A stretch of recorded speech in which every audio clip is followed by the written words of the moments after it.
Yo, what's poppin', everyone? Welcome back to the Yell Horn episode seven. Seven. Seven. I try to count my fingers. It's very hard. We're here with our very special guest. We got GyroscopeEevee, Nikhil from Team Karps and Rats. What's poppin'?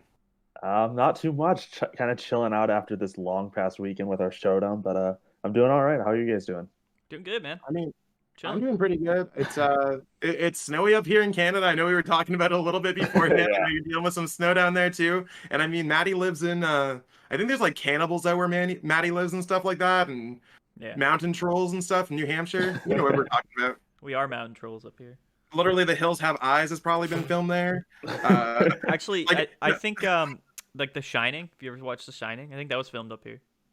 I mean, Really? 100. I feel like every horror movie has to be filmed It's- out there. Like, I've driven through New Hampshire in that area for a few times. You're driving through the forest, and you're just waiting for someone to pull up like the tracks on the road or something, and the car's like, "Arr!" But Yeah. You for don't want the to get a real, yeah. You don't want to get a yeah. flat tire up here, man. It's not. yeah, good. you're literally just becoming someone's like dinner.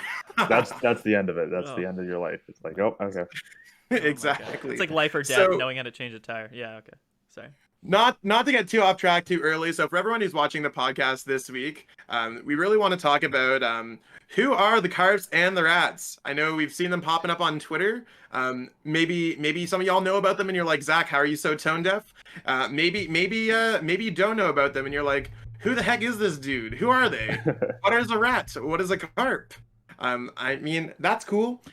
What else have we got going on? I mean, I think Players Cup 3 is also on everyone's mind as well, so we're going to get into a little bit more of that. And I mean, if you've watched before, we sometimes just go into tangents about whatever's going on in our day-to-day, whatever we want to talk about. And I mean, we try to bring cool guests whenever possible, so it's super awesome. So we'll pass it on to you, Nikhil, if you want to talk about who are the Karps and Rats. Give us the however which order you want to do. When did it start? What's going on? Give us the goods. Yeah, so Carps and Rats is a group of online streamers, players, and friends. It started back in August of 2020, around the time of the POG Championships. They had spots for people to pay and become like sponsors and team roles. And so Boosie K, the other co-founder, asked me if we wanted to put together 10 guys that would play under the name. So the original 10 was myself, Boo, Delonzer, H2WM, Azul, Kevin, aka Mellow Magikarp, Senor Doom, Deloc, Ozzy, and Slapjacks. And we kind of just had a Discord DM system going. But after POG and everyone's run was done, I asked, you guys want to kind of stay together as a group? So we agreed upon it and we stayed together. We signed a couple more players over time, being Wilmer and Sack. And now we kind of we're not like the same as DDG or Limitless. We can't ever replicate what they did. So what we're looking to try and do is create content, create experiences for people that we might not be able to have because we're in a pandemic. There's no IRL events. You got to have as much fun as you can. Right. And that's kind of what our goal as a team was. Nice. Super cool. You want to give us a little bit about like yourself personally, like so people kind of Sure. Yeah. So I'm Nikhil. I'm from Columbus. I've been playing Pokemon since 2010, on and off, for about 11 years now. I started with Legends Awaken, I think, just around then. Maybe Arceus. I think it was Platinum Arceus, actually. I haven't traveled too much in the last few years because of school. I play mostly in Columbus and some neighboring cities. And honestly, outside of being the co-owner and co-founder of the team, as well as the social media lead, that's pretty much all of my existence. A lot of people might know me though, because of the name TheGyroscopeEevee. I'm on Twitch probably all day, every day. If there's someone streaming Pokemon, I'm probably in there. That's a general thing for me. Nice. Yeah. Sweet. I mean, I love to hear it. Yeah, I mean, I think it sounds super cool, especially with like the pandemic coming together with other content creators. I mean, I think that's probably the coolest thing about the pandemic is how much entertaining Pokemon content has come out. I mean, you've come out with Team Karps and Rats. Maddie really during the pandemic came out with Chill TCG, and even for myself, the Lone Blound, and even as we're here on something else that came out from the pandemic, the Yell Horn. So I mean, if you think about like just to the end consumer, the player, the person at Pokemon League, whatever, All of these things are great for the growth of our game, I think. I mean, and it's just those are only like that's from this call alone. I'm sure that there's hundreds, if not. I mean, I think it's just a really good opportunity for content creation. So I think that's awesome. Yeah, for sure. I definitely think I mean, while it definitely sucks that we can't play IRL, it kind of proves that the community is like so strong that we keep going online. Like we found a way to transition from IRL to online as long as we can, until we can get back to what we love doing. So like I think that just proves how strong the Pokemon community really is. Yeah, I mean, I agree. People always kind of ask me this too, and like, it's one of these things where I'm pretty new to the game in terms of like playing. So like when I came into the game, it was right when the pandemic was like hitting. It was like about a year ago, and like everything that I've done so far has been during the pandemic, and it's like obviously like I wouldn't be. In Chill TCG in general wouldn't be where we are without the pandemic, but of course the pandemic sucks, right? So it's Right. like been a lot of good things that have happened, I think, to a lot of people during the pandemic, but overall, we definitely don't want to like give any gratitude to it. So it's a little bit of Right. it's a strange position, but yeah. No, I think I get exactly what you're talking about. Like, but for me, like, I'm almost on the same thing where, like, as much as I don't want to be like, I'm grateful for the pandemic, I'm Yeah. really grateful for where I'm at in my life right now, especially like, I feel like my content creation is growing. I think that I have a lot more opportunities than I had a year ago. I think that there's just so many good things that have happened in my life, even like just like personal life changes on like my living situation, things like that. Getting my dog, things like that I just wouldn't have when I'm traveling on the world for on a week by week basis. It's just one of those things where like I'm just grateful for life, I guess, at this point. And that's kind of, I mean, yeah, it sucks. Like COVID is terrible. Hope like I would probably do anything right now to be sitting at a regional championships, even if I was at bottom tables right now. Yeah. Uh, For I'm sure. saying that and I'd be so pissed off, but it's one of those things where I think it's I don't know. We'll get there eventually. Let's just enjoy the ride for what we can enjoy and be grateful for what we have. Um, kind of moving on. So I know you said that you've been working with Azul and Kevin. They're probably arguably one of the biggest, like two of the biggest content creators right now in the game. What's it like working with them? Like, what are they up to right now? So, I mean, obviously, Zool is killing it as of recently. The sub streams, the sub tournaments, all that's coming out from him. The Twitch streaming is doing really well for him. Obviously, Channel Fireball coming into the game and signing him as a player is a huge deal. We never had something like that in Pokemon. Right. And Mello is doing some pretty cool content. Like, he's doing a carp lock because he's bored of standard, like a lot of us are starting to get. But honestly, working with them is such a blessing because Azul having these 200 plus people streams, getting our content out there, getting our ideas to have a fan base is like super awesome because a lot of the stuff we would do wouldn't have any traction without a lot of the support we get from our streamers. Like our 2017 NAIC event, it would not have been as big as it was unless Azul allowed us to promote through him and with him.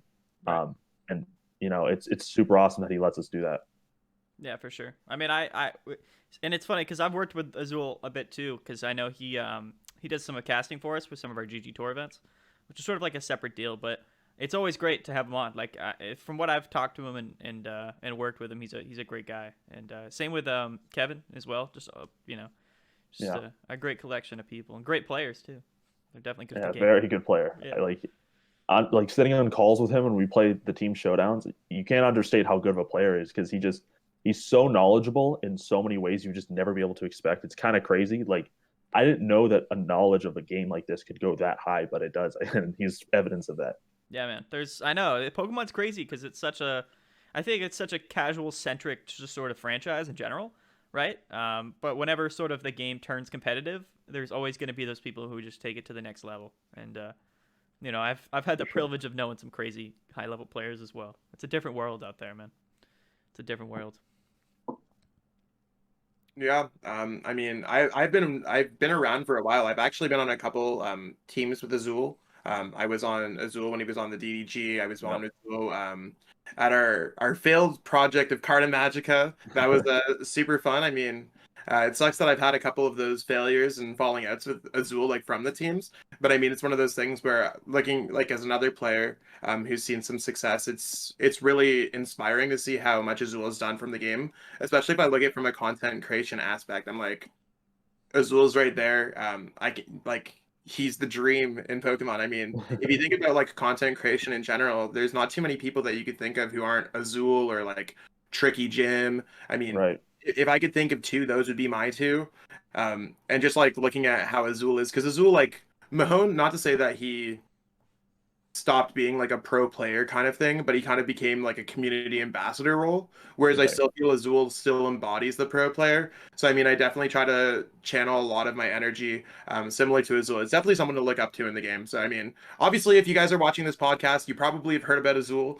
Go check out Azul's stuff if you haven't. I don't know what rock you've literally crushed you, but I mean, go check out Azul's content. But yeah, no, that's super awesome. Um, Players Cup 3, that's on everyone's minds. Like literally, like I know I'm sure Maddie can look at it from the event standpoints. Event numbers are down across the board. Not to throw anyone under the bus, Hegster's getting like half nowadays because Yeah. everyone's using their keys. They're running through these keys. Yeah. It's crazy. No, for sure. Where's everyone at? I mean, I've been playing some keys. I've talked about it on my YouTube channel. I'll go last. We'll let our special guest Nikhil go first. So I haven't started keys. I'm pretty busy with school during the week and work during the week, so I can't really. I mean, I know it only takes a little bit of time, but I have to like get myself into a point where I'm like mentally aware that I'm gonna either get very tilted or I'm gonna go on a hot streak. Like it's one of the two that I'm gonna do, and it's kind of the same with a lot of the team. A lot of us are either not playing keys because they just don't find it enjoyable. They don't like single best of one single elimination in the standard format. Or some of them are playing them and they did okay, but they just got so tired of the format of what it was built like.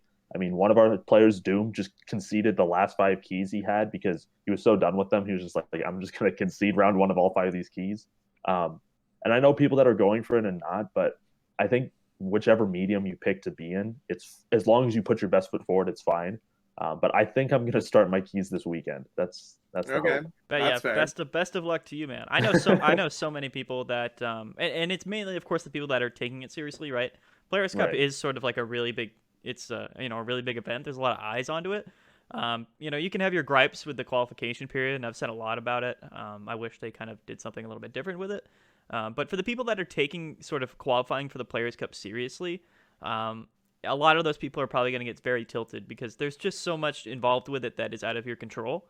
Right. And for all of those competitive players who maybe didn't hit the best luck in the majority of their keys, then they're definitely going to be pretty upset with how things are going.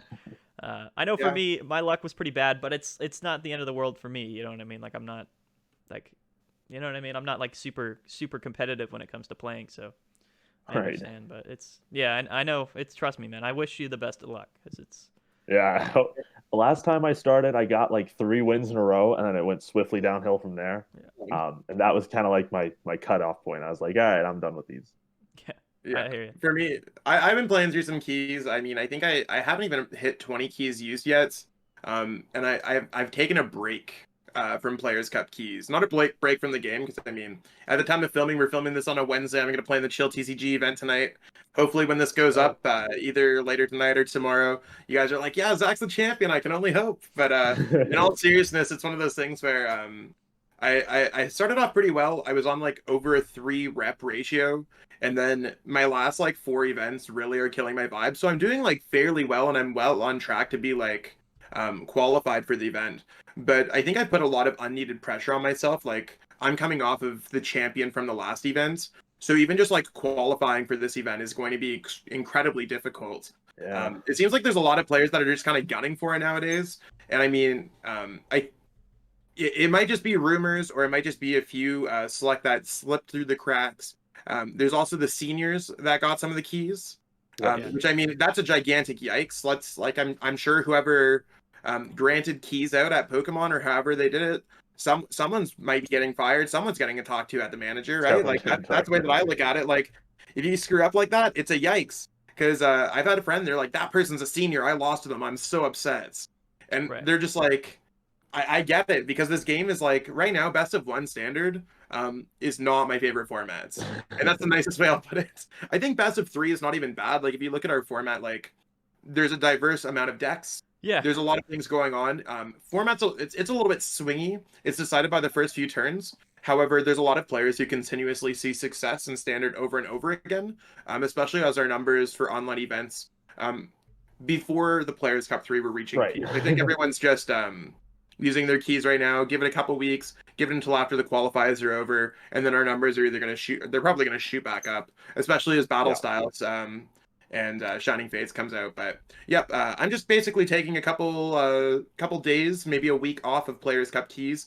Then I'm going to focus a little bit large. I also have some work that I've been working on the DL, doing a lot of article writing. So I've had maybe written like 12 plus articles in the past week for an upcoming website. So I mean, it's good to be back on that content creation bandwagon. But we'll talk about that later when I'm allowed to talk a little bit more about it.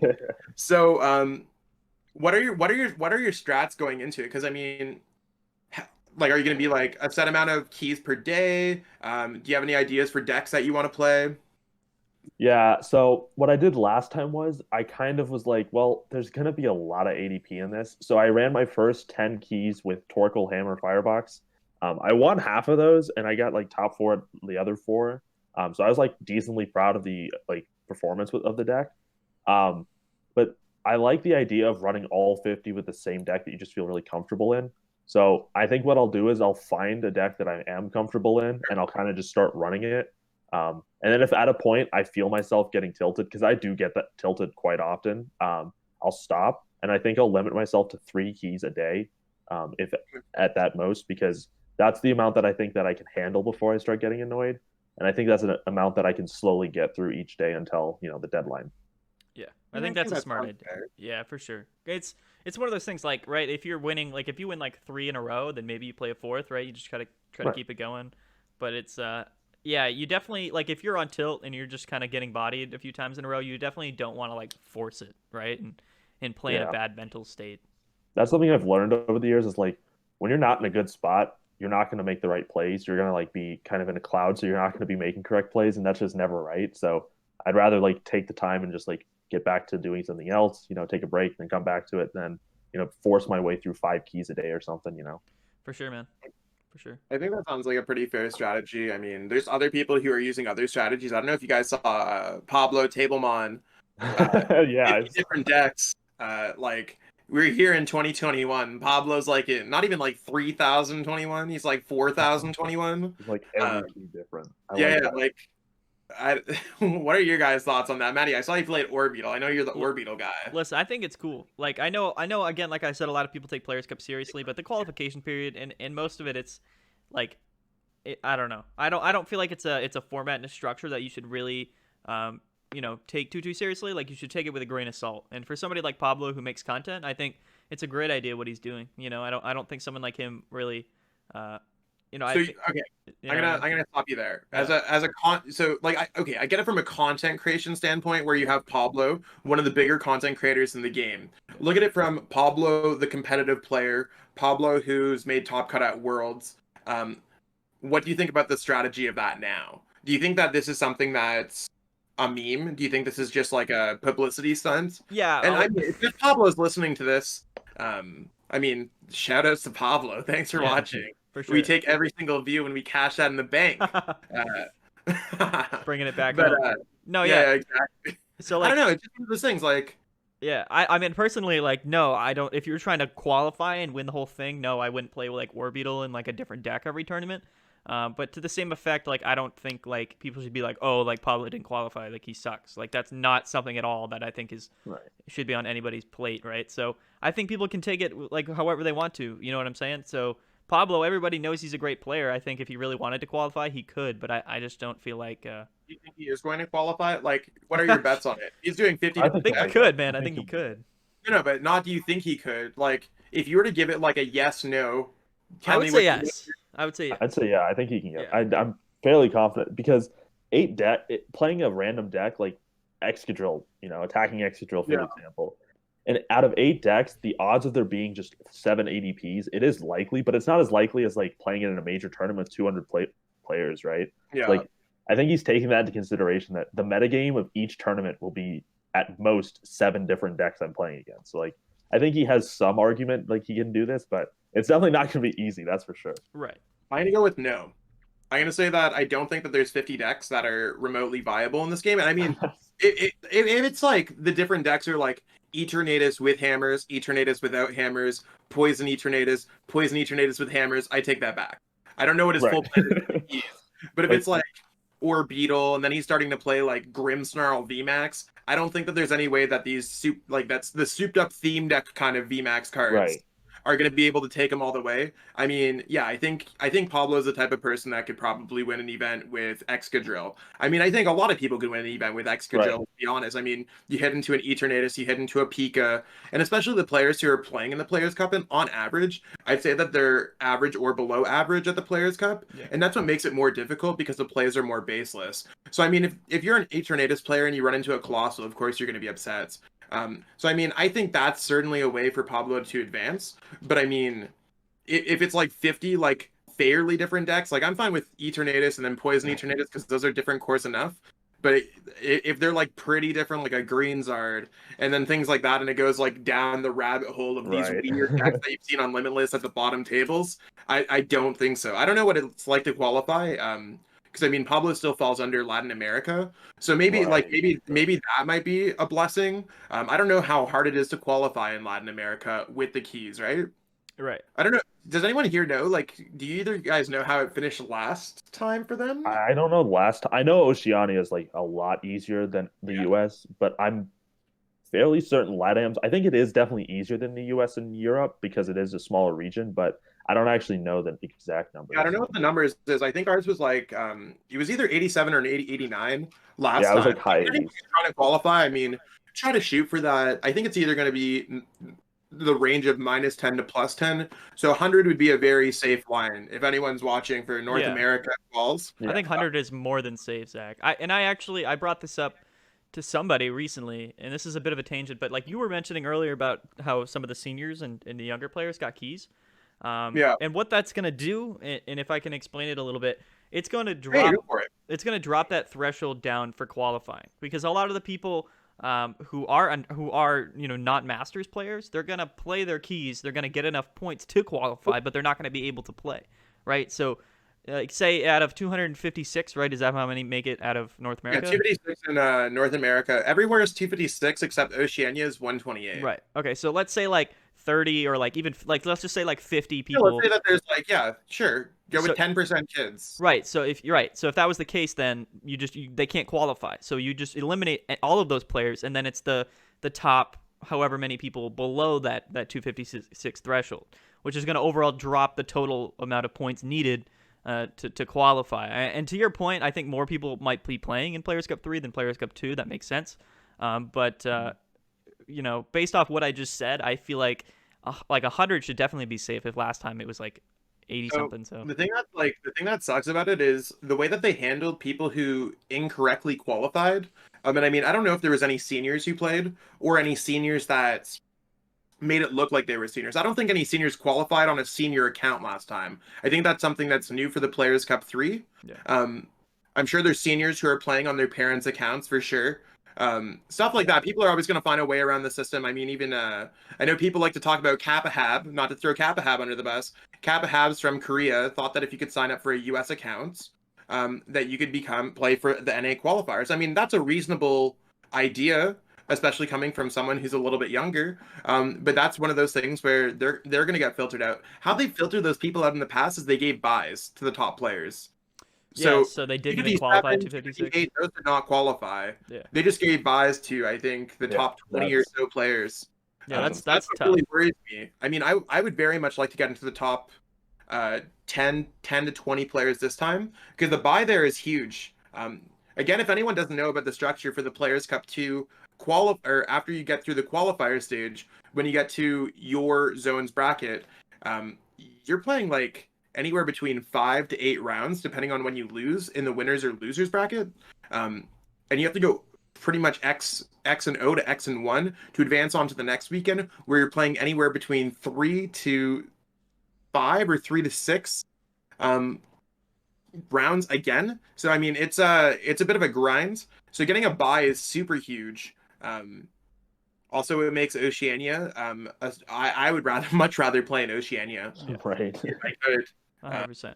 I mean, Again, like Yeah, sorry. To your point, like if they're not if they're just like literally qualifying less people because of the people who qualified illegitimately, then that really kind of puts, uh, a lot of sort of uh blame, I guess, onto those people who shouldn't be playing but did get keys, or onto Pokemon even, Well, I mean, it's one of those because things. Like, if you see a wallet that's like, if someone drops a wallet and no one's around, do you keep the cash and then return the cards?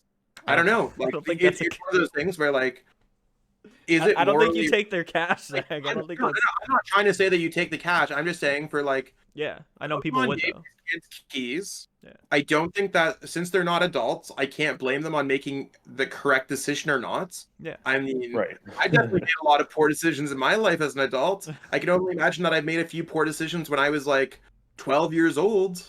Right. So, I mean, if I was 12 years old, had some keys, saw that Pokemon threw some keys in there, maybe I would play in the Players' Cup. I don't know. I recommend to anyone who wrongly is not of a playing country who's of age to play or did not meet the qualifications, I do not think it's a good idea to play. I do not think it's a good idea to play on your mom or dad's account or your older brother's account and qualify it through them. I mean, I'll put it like this. Not a lot of people know how the structure works when you get certain far enough in the tournament. When I made it to top 16 in North America, they were asking, or top 16 globally, they asked for who is Zach Lesage? Yeah. And I mean, it's not like I'm Zach. Like I have players, coordinators that I see on a regular basis at events. They know who I am. I'd have I would have drinks with them. I would have lunch with them. I would go whatever. It's one of those things. They're looking for things. It's not my passport and driver's license were not enough. They're looking for like, okay, well, where do you live? How do you prove your address? I need a cell phone bill, water bill, things like that. So I mean, those people are not going to make it too far. So I mean, if you're one of those Right. people You're gonna get caught. cracks, your mom's not going to be like your mom's not going to be your mom at the end. Yeah, no. Right. Right. I think that's a big rip though. Like if you're like some 15-year-old kid and you do make it to like top 16 and then they're just like, "Oh, like you can't play." And then everybody's like, "Thanks, bro, for like taking somebody's spot." You know what I mean? Like I Right. just like in best case scenario, you just get sort of like ripped on by the community. I just don't understand it. But I mean, to that effect, then if that's the case, then Zach, then it's going to be even harder to qualify, for Really? sure. Yeah, with all of the people who aren't masters and don't even have masters accounts who got keys. I mean, just think about it. Like technically, you could get under 200 people that are actually masters that get enough points to qualify. That's a completely possible thing that could happen. Yeah, which would be terrible because then it's like, Right. yeah, and then it's like, what the heck? Because there's a lot of really good players who are not masters. A lot of them. No, I agree with you. It's just one of those things where I look at it and I'm like, hopefully they change up the structure and they change the buy system, especially if they can identify accounts that should just not be there. There should there should be some kind of automatic account checker that's like Zach is a master, insert person here is a senior, disqualified immediately, your keys get nullified, and it just moves down the list. Like I don't think that this is a hard enough algorithm to create for a website. Right. I mean, Pokemon's the biggest IP in the world. Like I'm talking that I could probably figure this out in the next 24 hours by myself, and I don't have a coding background. I'm pretty sure that Pokemon could pay someone in the next 24 hours to figure this out. Right. They got some cash in the bank. Uh, I don't know. It's one of those things. I think with a lot of the way that the format goes, though, I wouldn't be surprised. And I mean, it could be a hot take. It's possible that it goes lower. I think our format's due to some kind of randomness. I don't know laws of distribution, especially with how many players. Like, we're dealing with a lot of numbers that we just don't know how to deal with. Yeah. How many active users are on PTCGO who have access to keys? And at what rate are they using keys? I mean, I would say like a plus 10 margin or a minus 10 margin seems probably fair on either side. Yeah, I agree. Like your original point way back, like 100 points, I think is like more than safe. Like I don't even. Yeah, 100 points is definitely good. Because I think like the distribution, like if they were to raise the threshold by 10 points, then they would need like hundreds and hundreds of more players to be using all their keys. You know what I mean? Like I don't even know if that changes anything though, because like, for example, Maddie, did you play in the Players Cup too? I think I never like actually. So if you never played in the Players Cup too, you're one of these, let's say, hundreds and hundreds of new players. Yeah. If you look at the rate that you're burning through keys, or if you look at the rate that other people are burning through keys, and their rep to key ratio, you are not a blip on the map, unfortunately.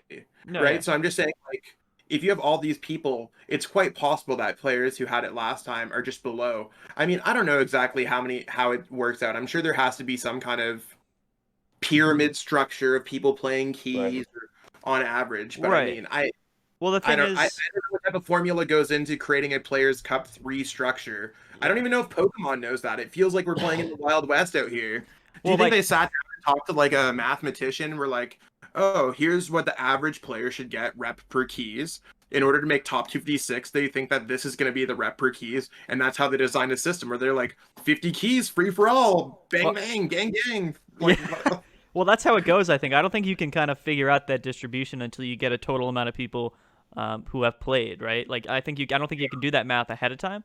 But to the same effect, like someone like me who like probably won't qualify. I mean, I think like I definitely still can, but like, I'm not like confident that I will. Even if I end with like 60, 70, or 80 points, Zach, those are 80 points that somebody else didn't get, right? So the more players that play, the more distributed the sort of the points get out. You know what I mean? So it's like, Sure. so like if you, of course, like yeah, it's gonna be, the threshold will be higher the more people that play. Like that's how the math works. But for the threshold to increase by 10 points to make it, there'd have to be a lot of extra players playing this at this Players Cup than last one. Yeah. But I don't know. We'll see. Okay, but okay. So like I not to like I know that Nikhil hasn't said a word in a minute. No, But I'm just trying to say like I see you down there and you've been kind of quiet and I'm just you're like good. You're good. we're all right here.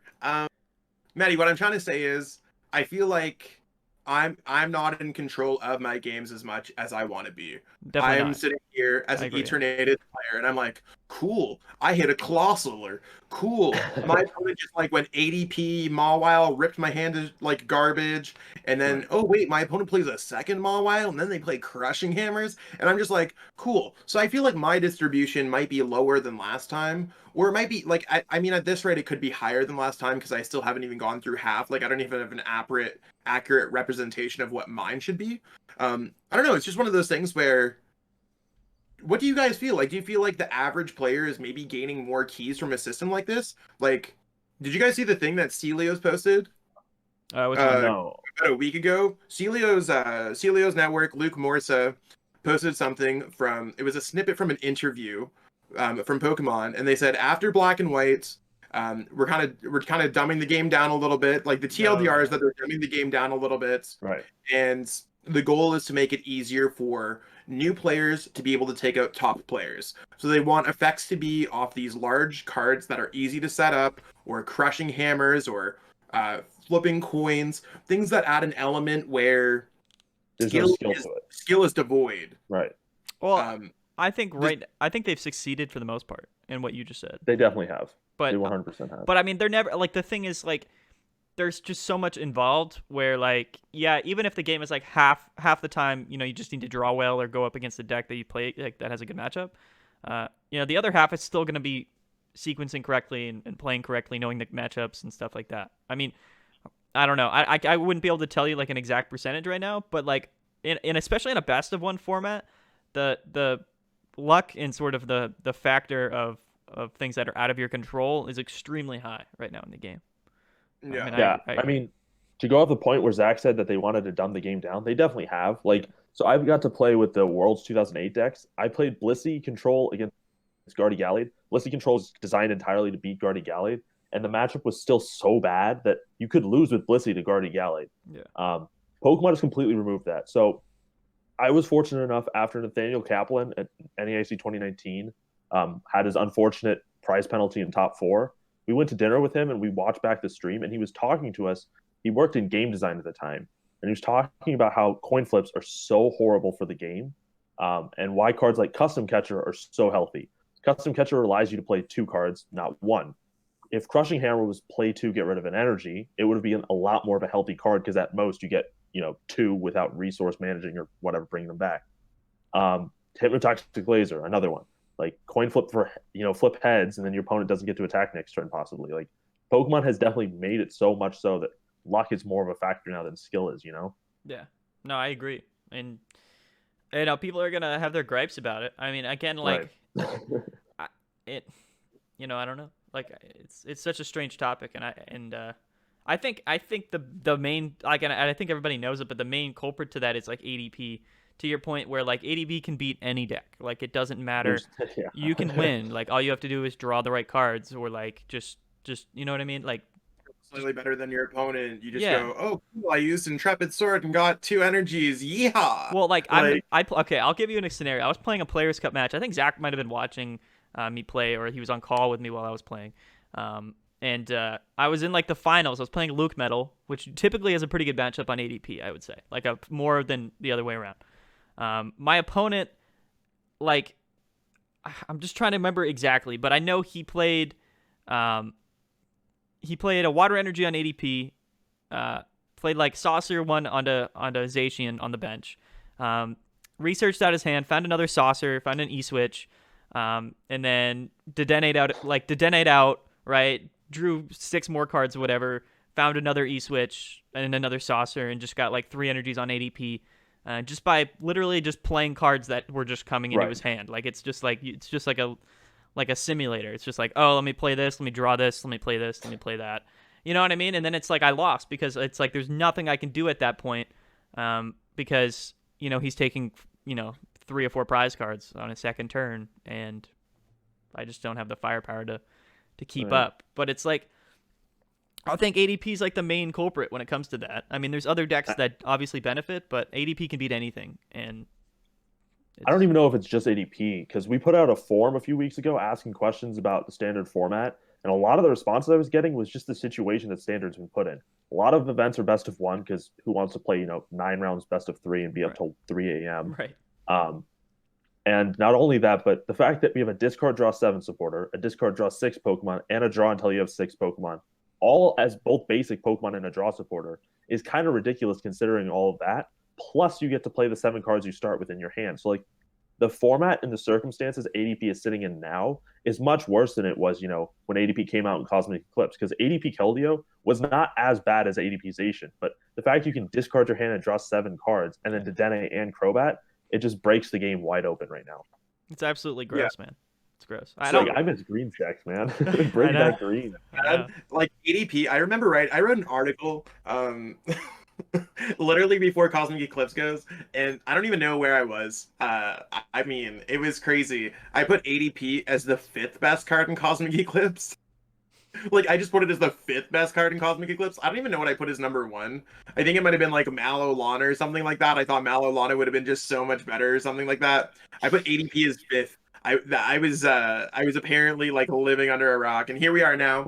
I mean, to be fair, it might be appropriately placed. I don't even know if ADP's. I agree with that. Like, I think that it's just in a spot. Sorry, I didn't mean to cut you off, but like it just has. It just has all of the cards it needs to be successful, like to go along with ADP. Yeah. I think that's just the reason why. Zacian and Metal Saucer. What do you got now? No Saucer, no Zacian. You have Zacian, you have Saucer, you got E-Switch, you got Boss. Putting the deck on X game modes. Like, let's be real. Like, Metal Saucers is broken. I mean, that's just like being like Battle Styles 2 or whatever they're going to be. We're going to be like, we're going to print off Lightning Saucer for Pika Rom or something. It's like, okay, we're going to go down with the ship, boys. Let's go. I'm excited for Battle Styles. I'm very excited for it. I like the kind of almost Team Magma, Team Aqua vibes I'm getting from like 2004. I watched the Tricky Gym video yesterday on the 2004 decks, and I got like major Battle Styles vibes from it. I'm excited to see how it turns out. Yeah, they know what they're doing, man. They know what they're doing with Battle Styles. I think Battle Styles is actually it's going to be a weaker set right now. The mechanics going to grow. Like, my take is the mechanics going to grow as they go with the rapid style, single strike. Maybe even like I talked to Maddy, I'm like, maybe there's both attacking styles on one card, like on a single card, which would be super cool. Just to like change things up as you search through cards, so you could play cards. Like, I think mixing decks up like that, it'd be super cool. The thing that I'm actually probably the most excited about is I know you were talking about like Marnie, and you were talking about research and Dedenne and stuff like that. I think that what's it called, Bruno's and Karina's motivation. I think both of those cards add an incredible amount of depth to our game, because it also makes deck building a lot better. So it might make your decks a little bit more consistent. We might have a little bit more off the normal beat of 4 boss, 4 Marnie, 4 research, or maybe 2 boss, 3 boss, whatever. The only decks that seem to be different are like welder decks, or decks that might run Mallow Lana. But there's just so many poor supporter choices nowadays. And I really hope that as the game continues to grow, we see more solid supporter choices. Yeah. We could see Yeah. the game diversify a little bit.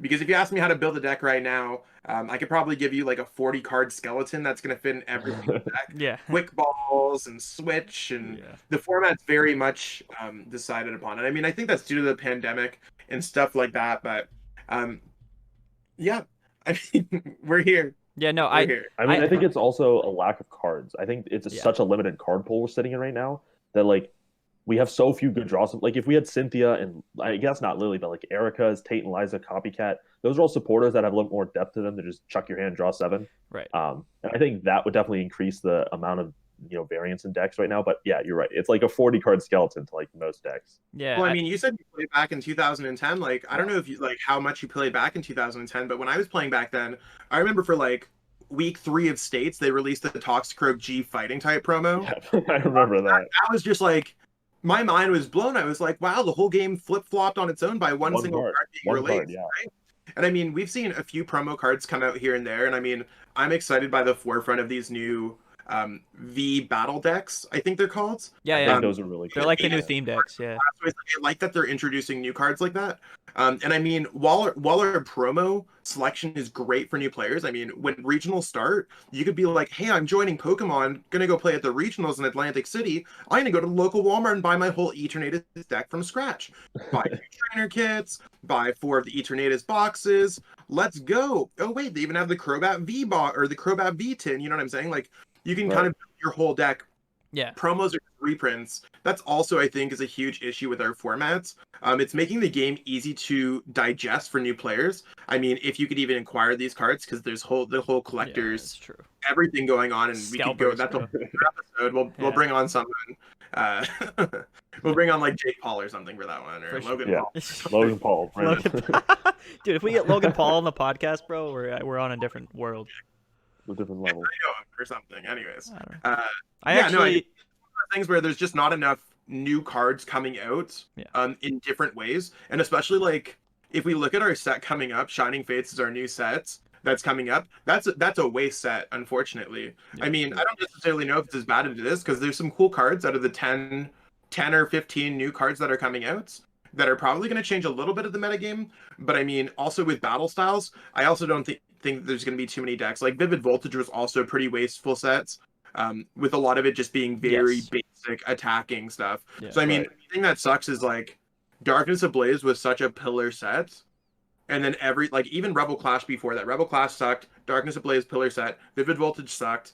Shining Fate sucks. Rebel was fire, bro. I gotta stop you there. Rebel Clash was I don't think Rebel Clash is fire at all. dude. Okay, I mean, first of all, I think it was pretty good. It had Bolton, it had Eldegoss, it had Boss, it had Scoop Up Net. Dragapult was like the best deck for a little while there. I think Darkness Ablaze had much better Pokemon, like for sure, like in terms of VMAXs especially. But Okay, so I'm gonna dispute that point right now. Bolton is a tech card in Pikarom. I mean, Bolton made the deck really good, but Bolton upon release literally was going for like 2 packs. yeah, it was not. Everyone laughed at me for having my playset, my double playset back then. Joke's on y'all. I mean, Get out of here. Now they're like 20 packs. Yeah, back no. then. Now it's grown into that. Yeah. Dragapult was hot for a minute, but Dragapult failed. Well, Eldegoss E-turn literally came has been reprinted. It's going to get reprinted for its 4th time in a couple weeks. So I mean, sure, it's great. I mean, Eldegoss is a good consistency crutch. Scoop Up Net is a fine card. So I mean, I think if you're talking about like if you can name 5 cards out of a set, and most of them are like just like a tech card or something like that, I don't think it was a defining set. I mean, Darkness Ablaze brought us a complete new archetype of decks, like two of the top decks in the game. Right. I mean, I'm sure there's that we don't even need to look past that. Just like new deck concepts, I guess is more or less what I'm talking about. Yeah. And battle styles like Urshifu might pop off here and there, but I mean, it's whatever. I think it's whatever. I have hot takes on battle styles, man. For me, it feels like they designed the Urshifus to just sort of phase out tag team Pokemon. I'm not saying they will entirely, but to me, that both of those cards feel like they were literally made to just be tag team decks. And now, because single strike Urshifu just one shots them first of all, and then you can add damage modifiers to just try to get up to VMAX range, but it just literally KOs tag teams. And then the rapid strike version, technically in 3 turns. you should be able to KO 2 tag team Pokemon, like with the 2 damage split and then the 150. There's some cool stuff to come out. I'll give you that. There's some cool stuff. Like, I haven't tested the format as much. I know that you've been putting some stuff on your channel. Yeah. You should go check that out. Yeah. I mean, I think before we go, we could probably talk about a bunch of different rants, but we got to save some content for future episodes. Kingdra. Shut up. I mean, look, like, I have a tribal Kingdra on my arm here, right? Like, I'm ready for that Kingdra. That's the sauce, bro. That's the sauce. I'm telling you, dude. It's like the new water. I have Kingdra up my sleeve the whole time. I think it might be like the best deck in the fucking. Sorry, I didn't mean to swear. In like Zach the game. literally has Kingdra up his sleeve. He like. does. He does. Yeah, I'm sure there's going to be another YouTube video about Zach Lesage up there real soon about that comment. Anyway. Yeah, so, I mean, if you want to give any shout-outs or anything, Nikhil, I mean, I think, unless there's anything else that anyone really wants to talk about, I think, kind of talked about the Players' Cup, talked about Team Karps and Rats. Any shout-outs that you want to give out before we peace out here? Yeah, shout out to the team Twitter, T Karps. Shout out to my Twitter, NK0HLI, and shout out to the 2017 NAIC Mini we're holding next weekend, February 13th. It's 1 pack to enter, and then the end of the month we'll be holding a 2018 World Championships Major. Free to enter. We'll supply the prizing as we did last time. Nice. That all sounds hype. Yeah. I mean, I'm probably not going to check out the thing on Valentine's Day weekends. Yeah, it's Valentine's Day weekend. I mean, I'm sure there's a lot of Pokemon players that will check it out on Valentine's Day weekend. Yeah. If there's one community that you could, this might be the one community where you can run the one. Day weekend. Oh no. That being said, everyone, it's been Yellowhorn episode 7. Thank you so much for coming on. We appreciate it. We try to bring it loud and clear. Hopefully you all enjoyed this episode. Let us know what you feel about this episode in the comments below. Also, retweet and share this with your friends. For sure. Yeah, thank you so much, man, for coming on. I appreciate it. Thank you guys for having me. All right. See you guys later. Peace out. Thank you so much. Peace.